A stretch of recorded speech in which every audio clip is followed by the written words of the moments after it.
Ating Pangulong Rodrigo Roa Duterte muling binatikos si Ferdinand Marcos Jr. Dahil nga nalalapit na naman ang halalan 2025, kabi-kabila na namang campaign rally ang mapapanood natin sa balita. Diyan yung mga ngako sila na pinapangako ko na bababa ang mga bigas, pinapangako ko na tataas ang mga bilihin, pinapangako ko na gagawin kong lahat ng makakaya ko para sa mga kababayan ko na dapat at karapat dapat na matulungan. Isa lang yan sa mga naririnig natin pangako ng mga kandidato na tumatakbo na wala namang ibang nagagawa kundi ang magpasarap sa upuan. Dahil nga nalalapit na naman ang halalan 2025. Kabi-kabila na namang mga campaign rallying mapapanood natin. Naway sana sa halalan 2025 maging mapanuri tayo sa mga iboboto natin. Pero bago natin umpisahan ng video na to, syempre iniimbitahan kitang i-like ang video na to. Syempre mag-subscribe ka na sa YouTube channel natin at i-click mo na rin ang notification bell para updated ka sa tuwing may bago tayong latest uploads. Dating Pangulong Rodrigo Roa Duterte muling binatikos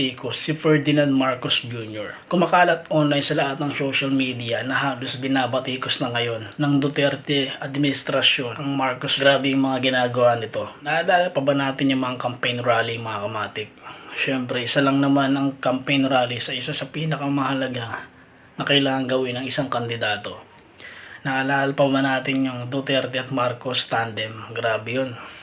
Agila at Tigre, isa sa pinakatumatak sa ng mga panahon tumatakbo pa lang bilang senador at vice president ang isa't isa. Subalit ang sarap lang balikan, kamati, kasi biruin mo Marcos at Duterte, isa sa pinaka magandang tandem na halos kung maalala natin, isa sa Marcos ang tumatak na mga kapanahonan na yun na halos napakaganda ng buhay na yun. Okay. Pero bakit ganitong nangyayari ngayon sa Marcos at Duterte? Sila mismo nag-aaway-aaway. Grabe yung pangayan nila sa isa't isa.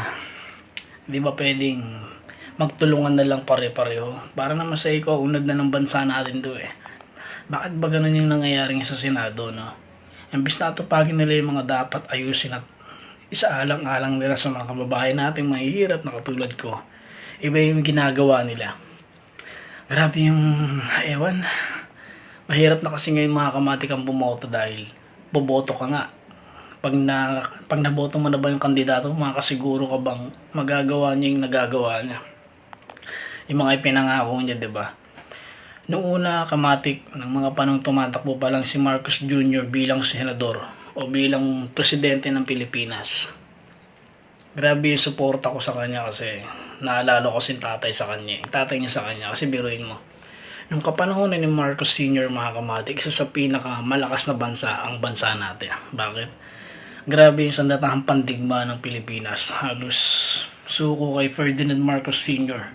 Ganon tayo kay respeto ng iba't ibang bansa na walang sinumang teritoryo o iba't ibang bansa na magtatangkang pasukin ng Pilipinas. Diba? Ganon ka respeto at kinatatakutan ng bansa natin ng mga kapanahonan ng tatay ni Ferdinand Marcos Jr. Inaasahan ko na nung panahon tumatakbo pa lang siya, inaasahan ko na mas mahihigitan niya ang tatay niya. Kasi nga Marcos siya, anak siya ni Ferdinand Marcos Sr.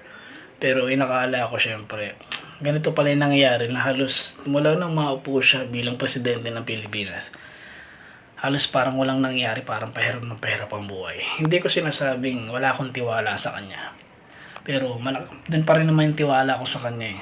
Hindi mo mawala yun dahil kung hindi naman kasalanan ng tatay yung nagawa ng tatay. Okay? Nagawa ng tatay, alam ko, naniniwala ko na magagawa niya yan. Halos kukulangin pa kasi ng 6 years ang pamumuno niya dito sa bansa natin bilang presidente ng Pilipinas. Biruin mo, naglingkod ang tatay niya 21 years, mga kamatik. Ganun katindi naglingkod ang tatay ni Ferdinand Marcos Jr. Sa loob ng 21 years, mga kamatik, napakarami niyang nagawa. Itong anak na to kasi, si Ferdinand Marcos Jr., maraming humaharang, mga kamatik. Hindi siya makaporma. Hindi niya magawa yung mga plano niya sa nakarapat-dapat na para sa bansa natin. May mga bagay na nagawa na siya at may mga bagay na gagawin pa siya. Naway sana magpatuloy pa siya. Naway sana mag-extend pa siya bilang presidente ng Pilipinas. At naway sana matapos na ang bangayan ng mga senador. Kayong mga nandiyan sa Senado, naway sana intindihin niyo yung kapakanan ng bansa natin. Naway sana maging maayos ang bansa natin. Hindi yung puro away lang iniintindi nyo dyan. mga wala kayong utak na daw sana madala kayo sa mga ginagawa nyo, hindi puro kayo bangayan dyan sa Senado. Grabe yung ginagawa nyo.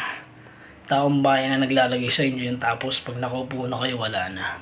Sana maisip nyo rin yung mga kababayan nating umaasa sa inyo na magagawa nyo yung karapat-dapat. Isa sa pinaka yung sinusulong ngayong mga kamatik, yung mga korap na government officials, papatawa ng death penalty. Naway sana matuldukan na to at maipasa to sa Senado. Isa to sa pinakamagandang balita na ibinalita sa TV, na sana may pasa tong batas na to na death penalty para sa mga korap na government official. Isa to sa magiging susi para umangat ang bansa natin, kamatik. Kung gusto mo ang video na to, syempre iniimbitahan kitang i-like ang video na to. Syempre mag-subscribe ka na sa YouTube channel natin at i-click mo na rin ang notification bell para updated ka sa tuwing may bago tayong latest uploads.